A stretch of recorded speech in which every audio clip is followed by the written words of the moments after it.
Recently I was asked to do a review on the Kingbolen K7 Bidirectional OBD2 scan tool. Now Kingbolen is a brand that I'm aware of and I was intrigued, so the first thing I did is took a look at its description and reviews on Amazon, and this is what I saw. It's a bidirectional scan tool with 3 years of free updates, and it has 365 reviews with a 4.5 out of 5-star rating. So needless to say, I said yes. So now I have the K7 in hand, and I'm eager to test it out because I want to dig deep into its diagnostic capabilities to see what it can do other than just simply pull engine diagnostic trouble codes, which just about any scan tool can do these days. Our cars have several different control modules, including the engine control module, transmission control module, anti-lock brake control module, and several other modules. And our cars are definitely getting older, so unfortunately, it's not uncommon to have issues pop up from time to time with one or more of the various modules that are going to need some diagnostics. While we're at it, bidirectional control capabilities are extremely useful in a scan tool, so we'll be exploring that aspect as well, and I'll actually demonstrate how using bidirectional controls can save you a bunch of time, especially when diagnosing electrical issues. Toys for life. First off, Kingbolen is a brand that was established in around 2010, and like I said, it's a brand I'm familiar with and I've heard good things about. The K7 is ideal for the enthusiast DIYer because it has some serious capabilities that should meet the needs of most car guys. They sent me the K7 with no strings attached. They simply asked that I review their product and give an honest review. That's it. I've been paid nothing for this review other than the fact that I do get to keep the K7, which, spoiler alert, is a good thing because I find it very useful and I like it. Here's exactly how the K7 comes. It has a small, well-designed and easy-to-use case that wastes no space, and it does a good job of protecting the unit when it's not in use. Inside is the K7 scan tool, of course, and it features a 7-inch touchscreen, a wireless Bluetooth dongle that attaches to your car's OBD2 port, and this is especially important when you're using the bidirectional controls to test and troubleshoot electrical relays and solenoids where it's helpful to be outside of the vehicle. It also comes with a printed quick start guide as well as a manual that's pre-installed within the tool itself. And it also comes with a power adapter with a USB/USB-C cord for charging and connecting to your laptop or desktop computer. My first impression of the unit is that it does feel solid and it's got some weight to it. It fits good in the hand and it's easy to grip, especially with this rubber texturized perimeter, which I suspect will also help protect the unit in the unlikely event that you drop it. The titles on this screen are well labeled, they're intuitive, and I find them very easy to use. Now let's walk through some of the main features on the K7 that I find most useful and how they might help you to diagnose some of the issues you might come across. I've connected the dongle to my car's OBD2 port, so let's scan it using the auto search function. Here's the most common and quickest way to do a full system scan on your vehicle. Make sure you turn the key on to run, but don't start the vehicle. And then we're going to hit this auto search. And it's going to take a few minutes to figure out the make, model, and year, so we'll wait while it does that.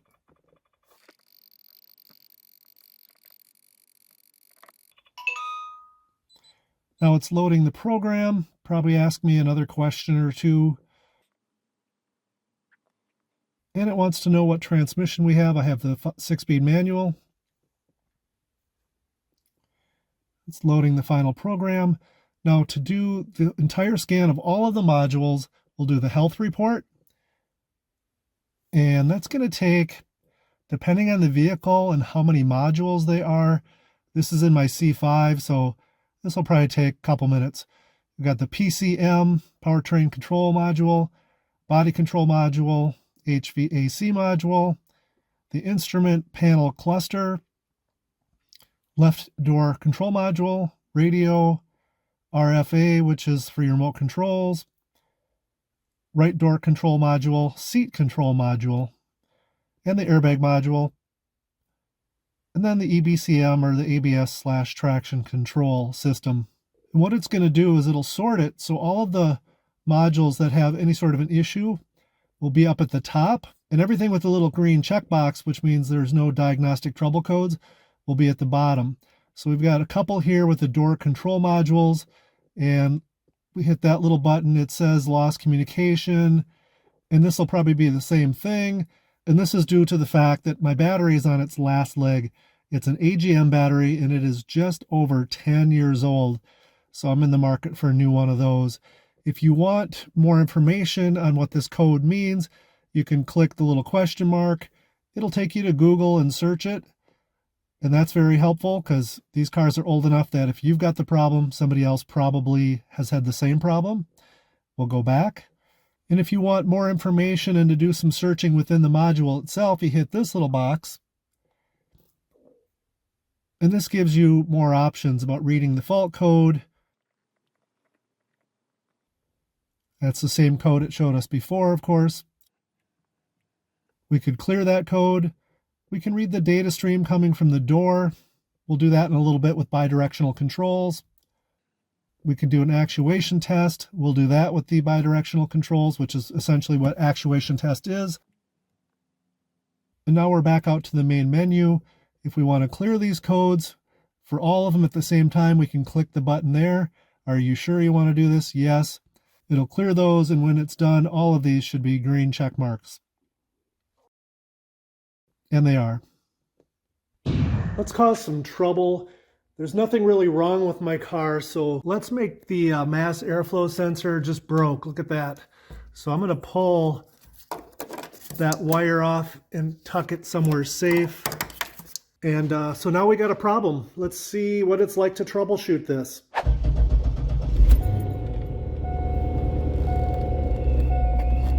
I'm going to try to restart it. It might be a report on second mil. And finally, we've got a check engine light. It actually takes a couple of cycles. I'm not exactly sure why, but I think GM has that, so it turns on the light after the second on and off cycle. Now let's go ahead and pull the codes with the scan tool and see what it says. So it's got one code in the powertrain control module. There it is, mass airflow sensor circuit low frequency. What could that be?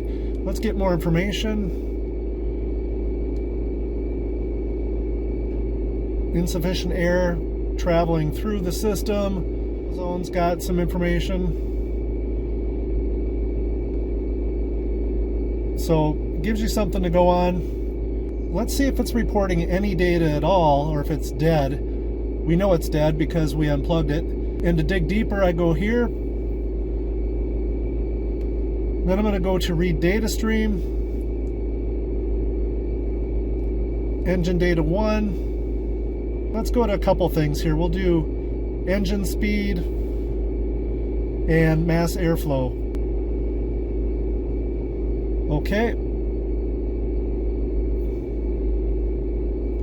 And I'm going to combine these on the same graph. So there's our engine speed in blue. And look at that. Our mass airflow sensor is absolutely dead.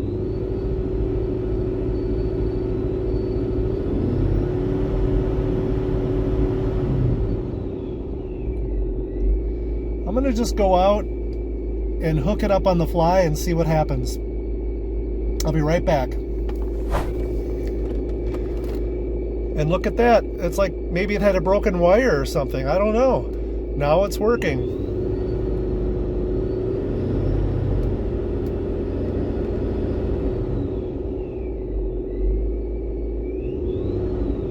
And obviously both of them should be going up with RPM.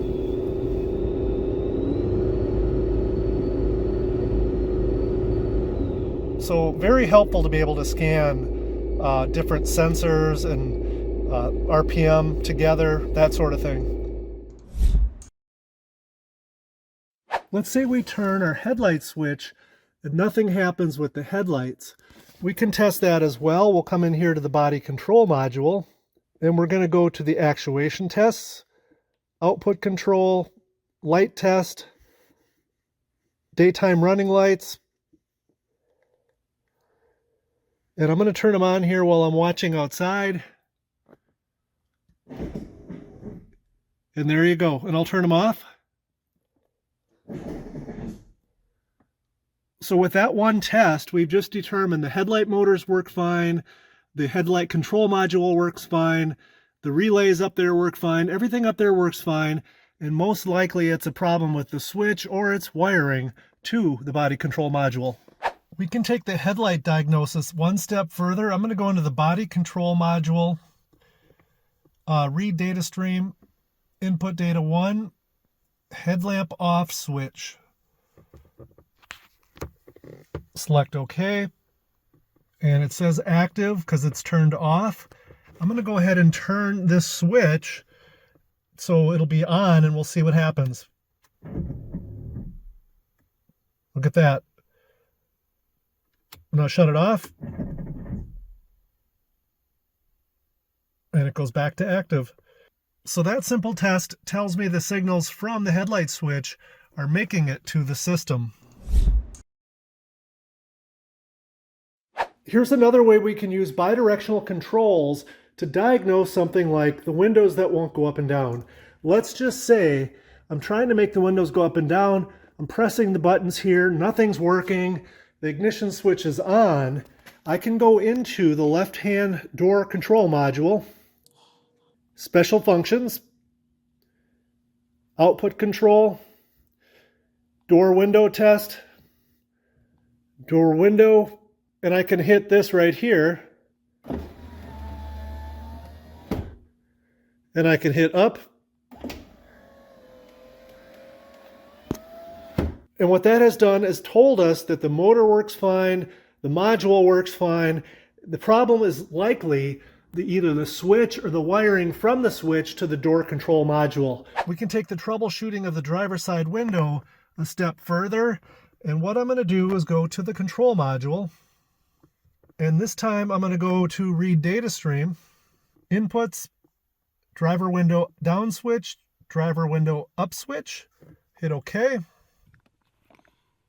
And now they're inactive. I'm going to hit the window up switch and see what happens. Look at that. And I'm going to hit the window down switch. So that simple test tells us the signals from the window switch and the door is definitely making it into the system. And with that simple test, we just shaved a bunch of time off diagnosing the problem. You know, after all that scanning, a guy needs a break, so let's watch a little YouTube, because this is actually a little notebook tablet. It's operating on Android 10, actually. So I'm going to go into, where else? Google Chrome, to YouTube, and Toys for Life. Look at that. Let's watch a video. Are there any good ones on here? Oh. That thing's got a cam in it. Okay, back to work. The K7 can perform a slew of different service functions, but there are two that stand out to me that are incredibly useful for our C5 and C6 Corvettes. The first one is its ability to perform the automated brake bleed procedure, and this allows you to flush all of that old nasty fluid out of the entire brake system, including the fluid that's trapped within the anti-lock brake components. My second favorite capability is the fuel injector balance test, and this is an excellent way to help determine if any of your 8 fuel injectors is either fully clogged or partially clogged. The reason I like these two functions in particular is because our C6s and C5s are between 12 and 27 years old, and in my humble opinion, that's long enough for that old nasty brake fluid to be plenty dirty, and I think it's also certainly enough time to develop some partial fuel injector clogging, which is kind of difficult to test for, so the fuel injector balance test is worth its weight in gold. There are also many other service function capabilities, but not every capability works with every vehicle. A good example of this is the electric parking brake reset. Our C5 and C6s don't even have an electric parking brake. We engage ours the old-fashioned way. However, if your daily driver or your family's other cars are newer, chances are they're going to have an electronic parking brake or battery management systems or perhaps several others of these functions. And if that's the case and you do work on these cars, the K7 is going to be your best friend. So what other kinds of cars does the K7 work with? According to Kingbolen, it's over 10,000 different models of cars. So let's take a look and scroll through the list on the scan tool And here are the American cars. Here are some of the European cars and some of the Asian cars.